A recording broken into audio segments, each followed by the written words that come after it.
الحمدللہ رب العالمین نحمدہ ونصلی علی رسولہ کریم اما بعد فاعوذ باللہ من الشیطان الرجیم بسم اللہ الرحمن الرحیم الحمدللہ الذی انزل علی عبدہ الکتاب ولم یجعل لہ عوجا قیما لینذر بعثا شدیدا من لدنہ ویبشر المؤمنین الذین یعملون الصالحات ان لهم اجرا حسنا ماکثین فیہ ابدا صدق اللہ العظیم اللہم صلی علی محمد وعلی آل محمد کما صلیت علی ابراہیم وعلی آل ابراہیم انک حمید مجید اللہم بارک علی محمد وعلی آل محمد کما بارکت علی ابراہیم وعلی آل ابراہیم انک حمید مجید اللہم ارنا الحق حقا وارزقنا اتباعہ وارنا الباطل باطلا وارزقنا اجتنابہ ربی یسر ولا تعسر وتمم بالخیر رب اشرح لي صدري ويسر لي امري واحلل عقدة من لساني يفقهوا قولي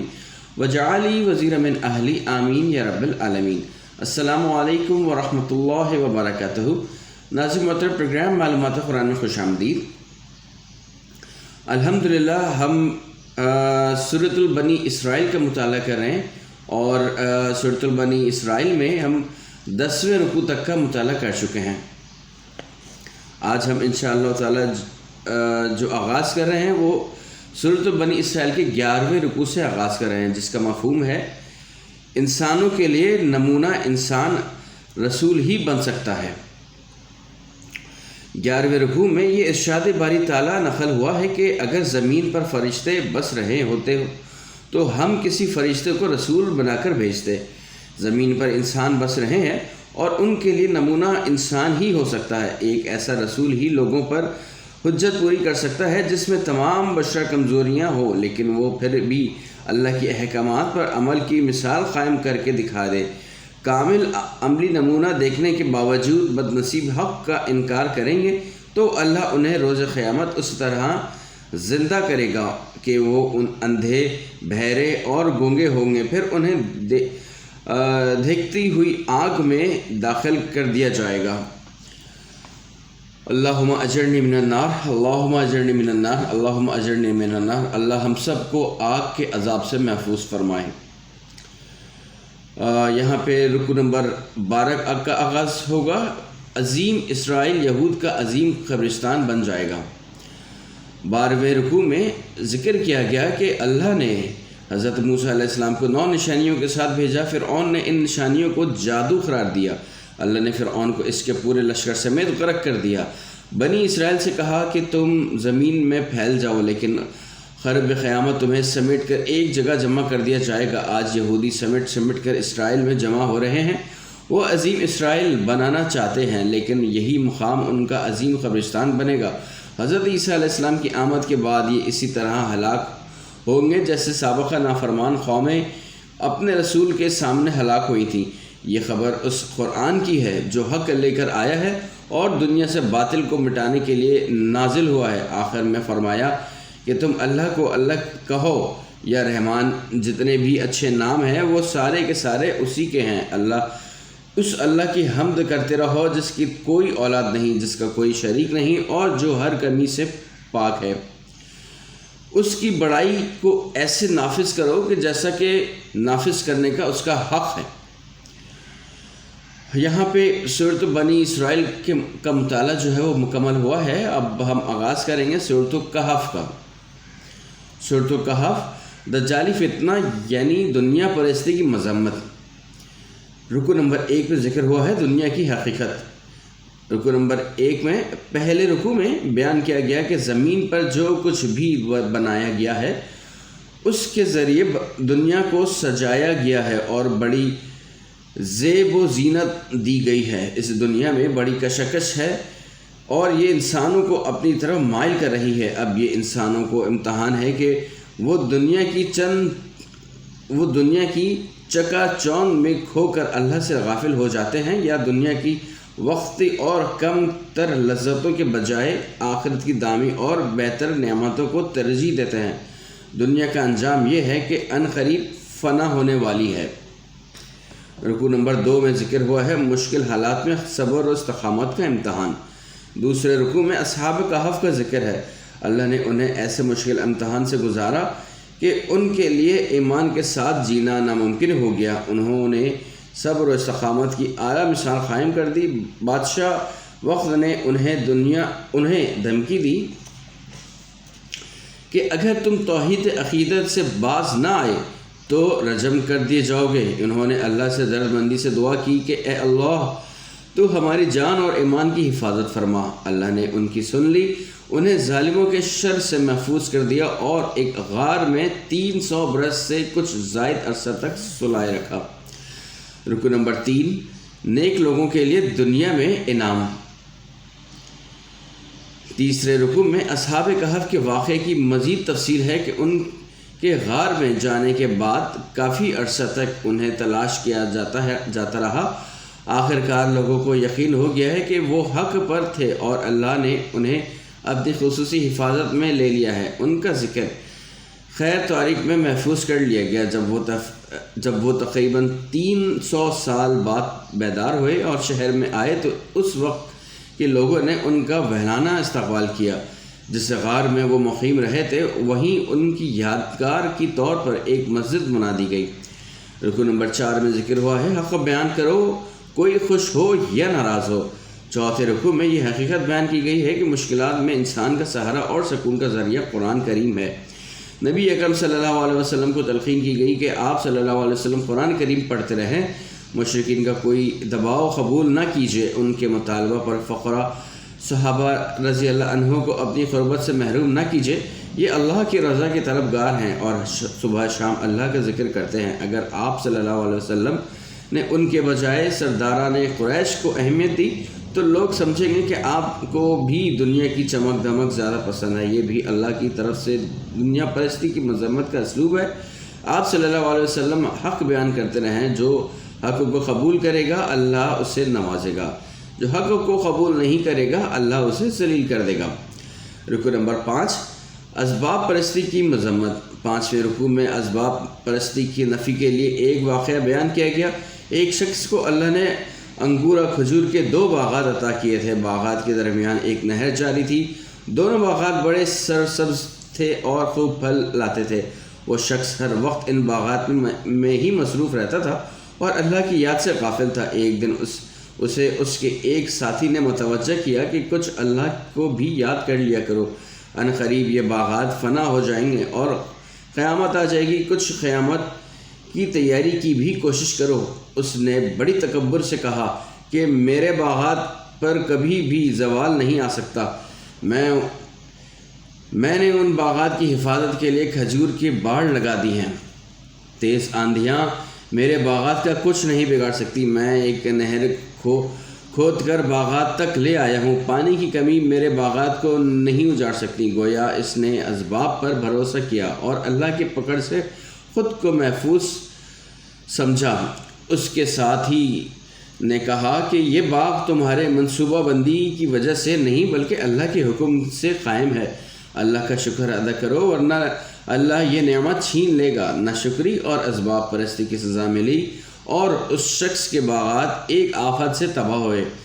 اب وہ حسرت سے کہنے لگا کہ اے کاش میں نے اللہ کے ساتھ شرک نہ کیا ہوتا، میں نے اسباب پر بھروسہ اور توکل کیا جو مجھے اللہ پر کرنا چاہیے تھا، جو مجھے اللہ تعالیٰ پر کرنا چاہیے تھا۔ رکوع نمبر 6 میں ذکر ہوا ہے دنیا کی زندگی کی حقیقت۔ ناظرین محترم، ایسے بہت سے اسباب ہوتے ہیں کہ جو ہم خود پہ بھروسہ کرتے ہیں۔ آج بھی اس دور میں بھی ہم خود کے بھروسے بہت سارے کام کر رہے ہوتے ہیں، جو کہ یہی سب سے بڑا شرک ہوتا ہے۔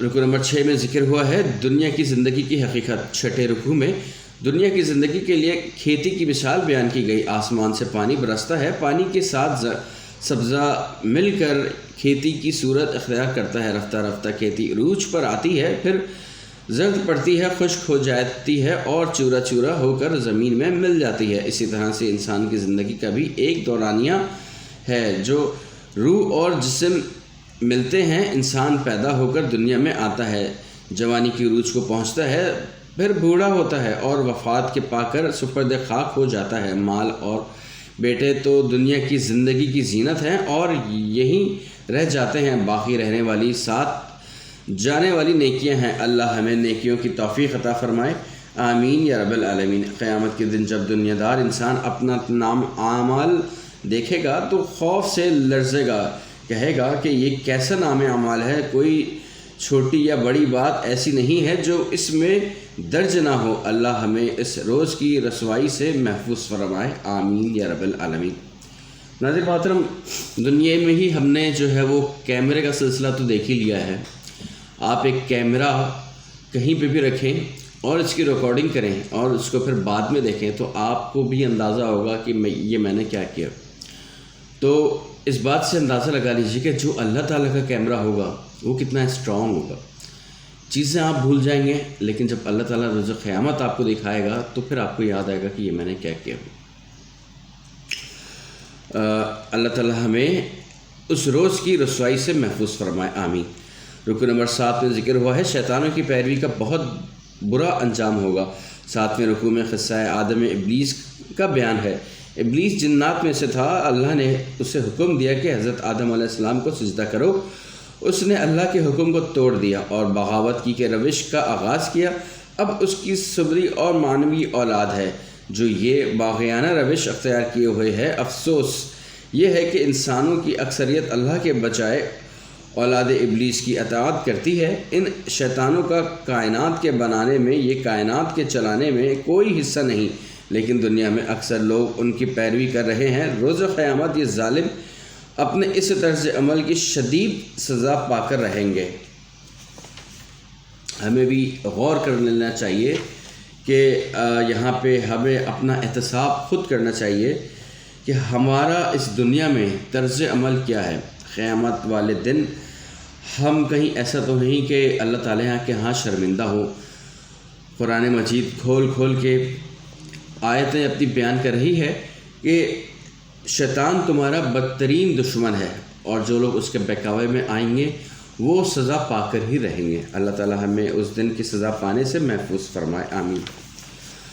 رکن نمبر 8 میں ذکر ہوا ہے سب سے بڑا ظلم نصیحت سے اعراض۔ 8ویں رکوع میں اللہ کی اس رحمت کا ذکر ہے کہ اس نے انسانوں کی ہدایت کے لیے کئی رسول بھیجے۔ رسولوں نے انسانوں کو نصیحت کی کہ عارضی دنیا کے بجائے دائمی آخرت میں کامیابی کے لیے کوشش کرو، لیکن اس سے بڑا ظالم کون ہوگا کہ جسے نصیحت کی جائے اور وہ اس نصیحت سے اعراض کرے گا۔ ان قریب یہ ظالم بڑے انجام سے دو چار ہوں گے۔ رکوع نمبر 9 میں ذکر ہوا ہے اشیاء کی حقیقت کا علم۔ 9ویں رکوع میں حضرت موسیٰ علیہ السلام کی حضرت خضر علیہ السلام سے ملاقات کا ذکر ہے۔ حضرت خضر علیہ السلام کو اللہ نے علم تکوینی یعنی اشیاء کی حقیقت کا علم عطا کیا تھا۔ اللہ اس علم میں سے کچھ حصہ حضرت موسیٰ علیہ السلام کو سکھانا چاہتے تھے۔ اللہ کے حکم پر حضرت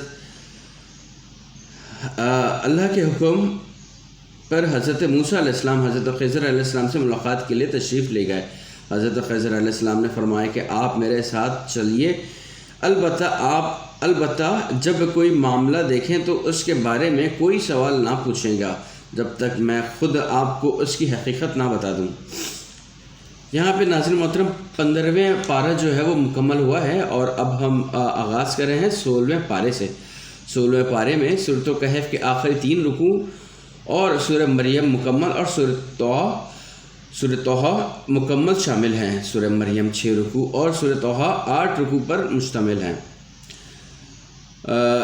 جاری ہے سورۃ الکہف رکوع نمبر 10۔ اشیاء کا ظاہر کچھ ہے، حقیقت کچھ اور۔ 10ویں رکوع میں 3 ایسے واقعات بیان کیے گئے ہیں جن کا ظاہر شر محسوس ہو رہا تھا لیکن ان کی حقیقت خیر تھی۔ حضرت موسیٰ علیہ السلام حضرت خضر علیہ السلام کے ساتھ ایک کشتی میں سفر کر رہے تھے۔ حضرت خضر علیہ السلام نے کشتی کا ایک تختہ نکال کر پھینک دیا۔ بظاہر یہ کام ظلم تھا، لیکن حضرت خضر علیہ السلام نے وضاحت کی کہ ایک بادشاہ صحیح سالم کشتیوں کو غصب کرتا آ رہا تھا۔ اگر یہ کشتی سالم ہوتی تو بادشاہ چھین لیتا، گویا ایک تختہ ضائع ہو گیا لیکن پوری کشتی بچ گئی۔ اس کے بعد ایک بچے کو حضرت خضر علیہ السلام نے قتل کر دیا۔ بظاہر یہ قتل ناحق تھا، لیکن حضرت خضر علیہ السلام نے بتایا کہ اس بچے نے بڑے ہو کر اپنے والدین کے لیے وبال جان بننا تھا۔ وہ اپنا بھی نام اعمال سیاہ کرتا اور والدین کو بھی پریشان کرتا۔ اللہ تعالیٰ والدین کو اس سے بہتر بچہ عطا فرمائے گا۔ اس کے بعد حضرت خضر علیہ السلام اور حضرت موسیٰ علیہ السلام ایک بستی میں پہنچے۔ بستی والوں نے ان مسافروں کو کھانا کھلانے سے انکار کر دیا۔ حضرت خضر علیہ السلام نے بستی میں ایک ایسی دیوار تعمیر کر دی جو بالکل گرنے والی تھی۔ حضرت موسیٰ علیہ السلام نے اعتراض کیا کہ آپ نے بغیر معاوضہ کے بخیل بستی والوں کا یہ کام کر دیا۔ حضرت خضر علیہ السلام نے وضاحت کی کہ اس دیوار کے نیچے 2 یتیم بچوں کی وراثت ایک خزانے کی صورت میں دفن ہے۔ اگر دیوار گر جاتی تو وہ خزانہ بخیل بستی والوں کے ہاتھ میں آ جاتا۔ اللہ تعالیٰ نے مجھ سے یہ دیوار تعمیر کرا دی تاکہ حق داروں کو ان کا حق مل جائے۔ آخر میں حضرت خضر علیہ السلام نے فرمایا کہ میں نے سب کچھ اللہ کے حکم سے کیا اور یہ سب اللہ کی رحمت کے مظاہرے ہیں۔ دیکھو، اشیاء کا ظاہر کچھ ہوتا ہے لیکن ان کی حقیقت کچھ۔ بڑا خوبصورت شعر یہاں پہ آ رہا ہے۔ اے اہل نظر، ذوق نظر خوب ہے لیکن جو شہ کی حقیقت کو نہ دیکھے وہ نظر کیا۔ اس شعر کی گہرائی میں جائیں تو آپ کو آج کل کی زندگی میں بھی ہم جس طرح کہ ہمارے یہاں ماحول ہے تو ہماری زندگی میں بھی کچھ ایسے معاملات آپ کو نظر آئیں گے۔ رکو نمبر 11، خوشگوار حالات میں شکر کا امتحان۔ 11ویں رکوع میں ذوالقرنین کے واقعے کا ذکر ہے۔ ذوالقرنین انتہائی نیک بادشاہ تھے۔ اللہ نے انہیں ہر طرح کی نعمتوں سے نواز کر ان کا امتحان لیا۔ ذوالقرنین عیش میں یاد خدا سے غافل نہ ہوئے اور اللہ کے شکر کی روش اختیار کی۔ انہوں نے 3 مہمات سر کی۔ ہر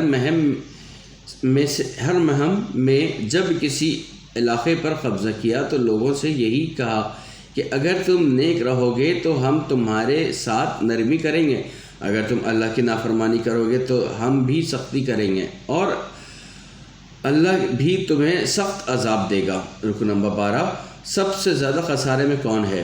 آخری رکوع میں آگیا کیا گیا کہ سب سے زیادہ خسارے میں وہ لوگ ہیں جن کی ساری محنتیں صرف دنیا کے لیے لگ رہی ہیں۔ بد نصیب گمان کر رہے ہیں کہ وہ کامیابیاں حاصل کر رہے ہیں، کاروبار پھیل رہا ہے، دولت میں اضافہ ہو رہا ہے اور اثاثہ جات بڑھ رہے ہیں۔ ایسے لوگ ان تمام آیات کا کفر کر رہے ہیں جن میں دنیا پرستی کی مذمت ہے۔ ضمیر کو مطمئن کرنے کے لیے اگر جزوی نیکیاں کرتے بھی ہیں تو ان کی کوئی حقیقت نہیں۔ روز قیامت یہ نیکیاں بے وزن ثابت ہوں گی۔ البتہ جن لوگوں نے آخرت کو ترجیح دی وہ جنت میں ہوں گے۔ جنت کی نعمتیں ایسی ہیں کہ کبھی بھی ان سے جی نہیں بھرے گا۔ آخری آیت میں حکم دیا گیا کہ جو اللہ کے سامنے حاضری کی تیاری کرنا چاہتا ہے اسے چاہیے کہ اچھے اعمال کرے، اللہ ہی کی بندگی کرے، یعنی اسی کی اطاعت کرے اور سب سے زیادہ محبت اسی سے ہی کرے۔ ناظرین محترم، یہاں پہ سورہ کہف جو ہے وہ مکمل ہوئی ہے اور یہاں پہ آپ اندازہ لگائیے کہ سورۃ الکہف کا جو آخری رکوع ہے، کہیں ہم تو اس بات کا شکار نہیں ہیں کہ ہم صبح سے رات تک مسلسل دولت کے پیچھے بھاگ رہے ہیں۔ ہماری خواہش کیا ہے؟ ہم یہیں پر ہی گھر بنا لیں، اس کے لیے پیسہ جمع کریں اور اس کے لیے اپنے آفس میں رات دن بس آفس کے ٹارگٹوں کو پورا کرتے رہیں، یعنی کہ صبح سے لے کے رات تک صرف آفس کے کام ہیں۔ اور چلے مان لیا کہ ہم نے بڑی سخت محنت کے بعد عالیشان گھر بنایا، ہم نے عالیشان گاڑی لے لی، ہم نے ہر سال گاڑی چینج کرنے کی سوچی، گھر میں اچھے سے اچھی چیزیں ایسیسریز کو لگانے کا سوچا، لیکن ایک دن کیا ہوگا؟ ایک دن آپ کا ہوگا انتقال اور یہ تمام چیزیں ایسے کی ایسے ہی رہ جائیں گی۔ اللہ تعالیٰ مجھے اور آپ کو، میری اور آپ کی فیملی کو ایسی روش سے بچائے جو اللہ کی بندگی میں خلل پیدا کرے۔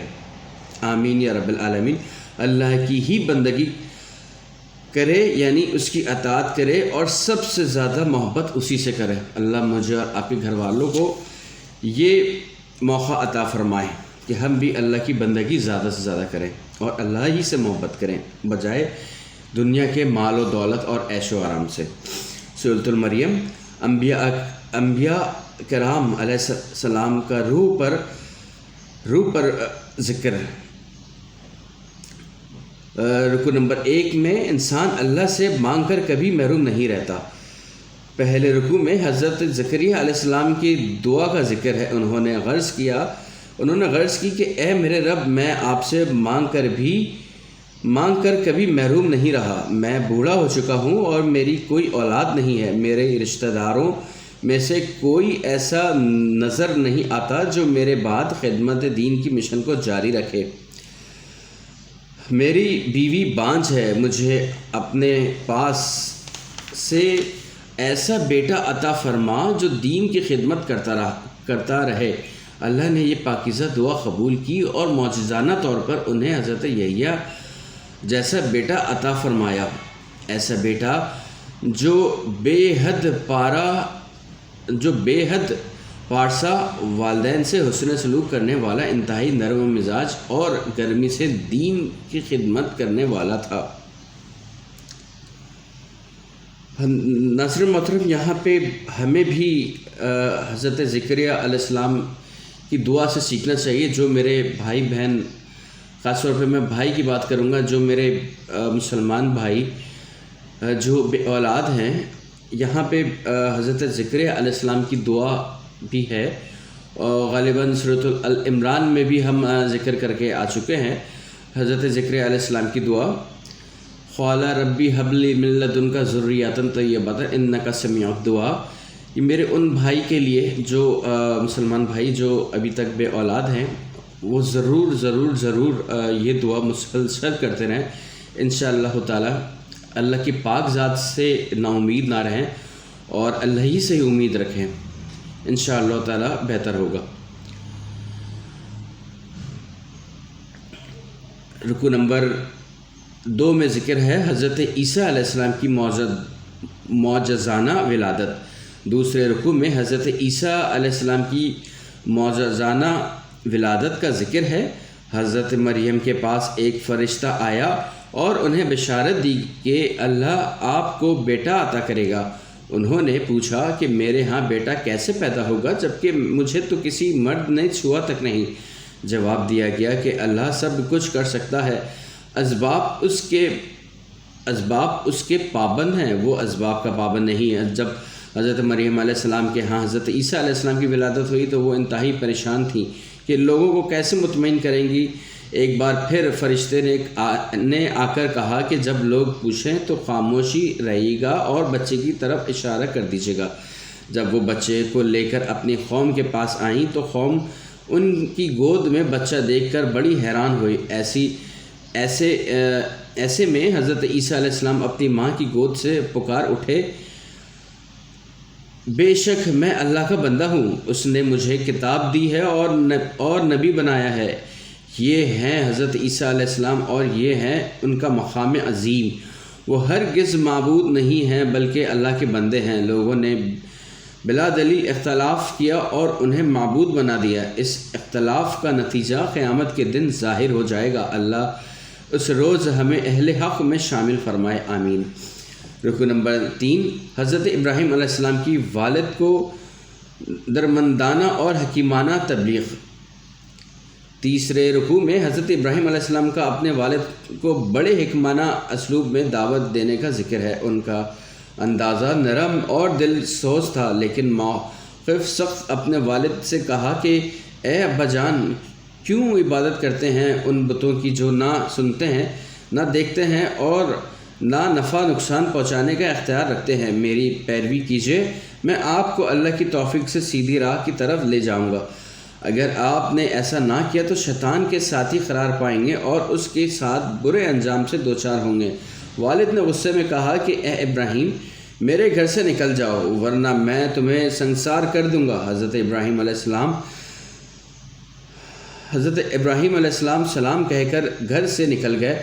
جب وہ مشرک والدین سے کٹے تو اللہ نے حضرت اسحاق علیہ السلام جیسا بیٹا اور حضرت یعقوب جیسا پوتا عطا فرمایا۔ پھر رہتی دنیا تک ان کا بڑا اچھا تذکرہ لوگوں کی زبانوں پر جاری و ساری کر دیا۔ رکو نمبر 4، انبیاء اکرام علیہ السلام کا ذکر حسین۔ چوتھے رکو میں چار انبیاء علیہ السلام کا ذکر مبارک ہے۔ ان انبیاء میں حضرت موسیٰ علیہ السلام، حضرت ہارون علیہ السلام، حضرت اسماعیل اور حضرت ادریس علیہ السلام شامل ہیں۔ انبیاء کرام علیہ السلام کی عظمتوں کے بیان کے بعد ارشاد ہوا کہ یہ وہ نیک بندے تھے کہ جب ان کے سامنے اللہ کی آیات کی تلاوت کی جاتی تو وہ روتے روتے سجدے میں گر جاتے۔ البتہ ان کی امتوں میں بعض ایسے ناخلف لوگ آئے کہ جنہوں نے نمازیں ضائع کر دیں اور خواہشات کی پیروی کی۔ اللہ ہمیں اس جرم سے محفوظ فرمائے، آمین یا رب العالمین۔ البتہ سچی توبہ کرنے والوں کے لیے بشارت ہے کہ اللہ انہیں معاف فرما دے گا اور جنت کی نعمتوں سے سرفراز فرما دے گا۔ رکو نمبر 5، مشرکین کے اعتراضات کا جواب۔ 5ویں رکو میں مشرکین مکہ کے چند اعتراضات کا ذکر ہے۔ وہ کہتے تھے کہ کیسے ممکن ہے کہ مرنے کے بعد انسان کو دوبارہ زندہ کیا جائے؟ جواب دیا گیا کہ انسان پہلے تھا ہی نہیں، اللہ نے اسے وجود بخشا، وہی اللہ اسے دوبارہ بنائے گا، نہ صرف بنائے گا بلکہ اس کے عمل کے بارے میں باز پرس کرے گا۔ پھر مجرموں کو جہنم میں جھونک دے گا۔ وہ پوچھتے تھے کہ بتاؤ کس کی محفل کو بڑے بڑے سرداروں کی موجودگی زیادہ برونق بنا دیتی ہے اور کس کی محفل میں صرف غربا فقراء ہی دکھائی دیتے ہیں؟ جواباً ارشاد ہوا کہ ماضی میں کئی قوموں کو ہلاک کیا گیا جن کے سرداروں کی محفلیں بڑی شاندار تھیں۔ کیا وہ سردار ان کو عذاب سے بچا سکے؟ اہمیت سرداری اور مال کی نہیں، اچھے کردار کی ہے۔ اس کے بعد ان کا دعویٰ نقل ہوا کہ جس طرح ہمیں اس دنیا میں بہت کچھ عطا کیا گیا ہے، اسی طرح اگر آخرت آئی تو وہاں بھی عطا کر دیا جائے گا۔ جواب کے طور پر مطالبہ کیا گیا کہ اپنی دعویٰ کا ثبوت پیش کرو۔ اللہ کا ضابطہ تو یہ ہے کہ جو نیکی کرے گا انعام پائے گا اور جو اللہ کی نافرمانی کرے گا وہ برباد ہوگا۔ غور کیجئے کہ ہم نیکی میں زیادہ آگے ہیں یا اللہ نہ کرے کسی حوالے سے نافرمانی میں آگے ہیں۔ 6 رکوع میں ذکر ہوا کہ کسی کو اللہ کی اولاد قرار دینا بدترین شرک ہے۔ آخری رکوع میں اس شرک کی شدید مذمت کی گئی کہ جس میں کسی کو اللہ کی اولاد قرار دیا جاتا ہے۔ اس شرک کی وجہ سے ممکن ہے کہ غضبناک ہو کر آسمان پھٹ پڑے، زمین ٹکڑے ٹکڑے ہو جائے اور پہاڑ بکھر کر ریزہ ریزہ ہو جائے۔ یہ تو اللہ کی رحمت ہے کہ اس نے ہر شے کو تھاما ہوا ہے۔ بلا شبہ اللہ کی کوئی اولاد نہیں، ہر شے اللہ کی مخلوق ہے اور روز قیامت ہر انسان یا فرشتہ اللہ کے سامنے اس کے بندے کے طور پر پیش ہوگا۔ پھر ہر انسان کو فرداً اللہ کی بارگاہ میں اپنے اعمال کی جوابدہی کے لیے حاضر ہونا ہوگا۔ آخر میں خبر دی گئی کہ اللہ نے اس قرآن کو نبی اکرم صلی اللہ علیہ وسلم کی زبان مبارک کے ذریعے سمجھنے کے لیے آسان کر دیا۔ آپ صلی اللہ علیہ وسلم کو چاہیے کہ اسی قرآن کے ذریعے سائلین کو اچھے اجر کی بشارت دیں اور حق کے دشمنوں کو برے انجام کی وعید سنائیں۔ ایسے بد نصیبوں کو موقع نہیں ملتا کہ وہ دنیا میں دوبارہ آ کر گناہوں کی تلافی کر سکیں اور اپنی آخرت سنوارنے کے لیے کچھ نیکیاں کر سکیں۔ ناظرین محترم، یہاں پہ سورہ مریم کا بھی مطالعہ جو ہے وہ مکمل ہوا ہے اور آخری رکوع میں ہمارے بہت زبردست جو بات آئی ہے، ہمارے کتنی زبردست سیکھنے والی بات ہے کہ ہمارا کردار پورے دن کیا رہتا ہے، پورے ہفتے کیا رہتا ہے اور پورے مہینے کیا رہتا ہے۔ ہمارا راستہ، ہم نے جو اپنا ٹارگٹ بنایا ہوا ہے دنیا میں، وہ کس چیز کو بنایا ہوا ہے؟ ذرا غور کیجیے گا۔ کہیں ایسا تو نہیں کہ صرف ہم اپنی دنیا ہی بنائے چلے جا رہے ہیں؟ کہیں ایسا تو نہیں کہ ہم اپنے آفس کے معاملات میں اتنا زیادہ ڈوب چکے ہیں کہ ہمیں صرف اپنی دنیا ہی دکھائی دیتی ہے اور ہم صرف اپنے دنیا ہی کو بنانے کے چکر میں خوب محنت کر رہے ہوں؟ ساتھ ساتھ کوشش کیجیے کہ ہم اللہ کی رسی کو مضبوطی سے تھامیں۔ اللہ تعالیٰ نے یہ ہمیں قرآن مجید عطا فرمایا، جو کہ بار بار اللہ نے کہا، اسی قرآن میں بتایا ہے کہ یہ وہ کتاب ہے جو آپ کو سیدھے راستے کی طرف لے کے جاتی ہے، جو حق و باطل میں فرق کا بتاتی ہے۔ جنہوں نے تقوی اختیار کیا، جو اللہ کے خوف سے ڈرتے رہے، وہی فلاح پائیں گے۔ ذکر ہوا ہے سورۃ الطٰہٰ، انشاءاللہ تعالی جو اگلے نشست میں ذکر ہوگا وہ سورۃ الطٰہٰ سے آغاز ہوگا، اور سورۃ الطٰہٰ میں جو بات آئے گی وہ میں آپ سے ذکر کرتا چلوں کہ پہلے رکوع میں جو بات آئے گی وہ آئے گی حضرت موسیٰ کی داستان حیات۔ پھر اس کے بعد ذکر ہوگا اس میں پہلے رکوع میں حضرت موسیٰ پر ظہور نبوت، پھر ذکر ہوگا رکوع نمبر 2 میں حضرت موسیٰ کی ایمان افروز دعائیں اور ان کی قبولیت، پھر ذکر ہوگا رکوع نمبر 3 میں فرعون کی سرکشی اور جادوگروں کی حق پرستی، پھر ذکر ہوگا رکوع نمبر 4 میں اجلت پسندی نقصان پہنچاتی ہے، پھر ذکر ہوگا رکوع نمبر 5 میں قوم کی گمراہی اور حضرت ہارون علیہ السلام کا طرز عمل، پھر ذکر ہوگا رکوع نمبر 6 میں روز قیامت شفاعت کی حقیقت، پھر ذکر ہوگا رکوع نمبر 7 میں قرآن سے بے رغبتی کی سزا، پھر ذکر ہوگا رکوع نمبر 8 میں نبی اکرم صلی اللہ علیہ وسلم سے خصوصی خطاب، اور پھر یہاں پہ 16واں پارہ جو ہے وہ مکمل ہوگا، اور اس کے بعد 17ویں پارے کا آغاز ہوگا۔ 17ویں پارے میں قرآن مجید کے 17ویں پارے میں 2 صورتیں شامل ہیں، پہلی سورۃ الانبیاء جس کے 7 رکوع ہیں، اور دوسری سورۃ الحج جو 10 رکوع پر مشتمل ہوں گے۔ سورۃ الانبیاء انبیاء کرام علیہ السلام کا ذکر حسین، قرآن مجید میں تمہارا بھی ذکر ہے، غور تو کرو۔ پھر ذکر ہوگا رکوع نمبر 2 میں باطل حق کا مقابلہ نہیں کر سکتا، پھر ذکر ہوگا رکوع نمبر 3 میں انسان کے امتحان کی 2 صورتیں، پھر ذکر ہوگا رکوع نمبر 4 میں رائی کے دانے کے برابر عمل کا بھی حساب ہوگا، پھر رکوع نمبر 5 میں ذکر ہوگا بت پرستوں پر اتمام حجت، پھر ذکر ہوگا رکوع نمبر 6 میں انبیاء اکرام علیہ السلام پر اللہ کی عنایت، پھر ذکر ہوگا رکوع نمبر 7 میں نبی اکرم صلی اللہ علیہ وسلم تمام جہانوں کے لیے رحمت ہیں، پھر ذکر ہوگا رکوع نمبر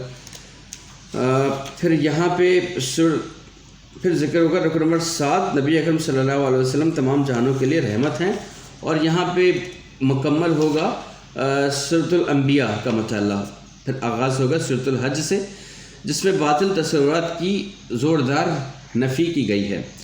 رکوع نمبر 1 میں ذکر ہے اللہ کی عظیم قدرتوں کا بیان، رکوع نمبر 2 میں ذکر ہے دنیا اور آخرت دونوں کا خسارہ، رکوع نمبر 3 میں ذکر ہے حرم کی سرزمین پر مسجد کی طرح سب کا حق، پھر ذکر ہوگا رکوع نمبر 4 میں حج کے مناسک اور برکات، پھر ذکر ہوگا رکوع نمبر 5 میں قربانی کا حکم، روح اور مقصد۔ یہاں پہ ہمارا آج کا مطالعہ جو ہے وہ مکمل ہوا ہے۔ انشاءاللہ تعالی کل ہم یہاں تک کی جو ہے وہ نشست کریں گے، قربانی کا حکم اور روح اور مقصد۔ ناظر محترم، میری دعا آپ کے لیے، میرے لیے، میرے گھر والے اور آپ کے گھر والوں کے لیے، ہم لوگوں کے لیے ہے کہ اللہ تعالی ہمیں قرآن کے ذریعے سیدھے راستے پر عمل کرنے کی صلاحیت، کوشش اور وہ سوچ عطا فرمائے کہ جس کی بہت ضرورت ہے۔ اللہ تعالی ہم سب کو قرآن مجید کو اپنی زبان میں سیکھنے کی، اپنی زبان میں پڑھنے کی اور اپنی زبان میں سمجھنے کی توفیق عطا فرمائے، آمین یا رب العالمین۔ انشاءاللہ تعالی ملاقات کرتے ہیں اگلے نشست میں، جب تک کے لیے اجازت دیجیے۔ وآخر دعوانا ان الحمد للہ رب العالمین۔ السلام علیکم ورحمۃ اللہ وبرکاتہ۔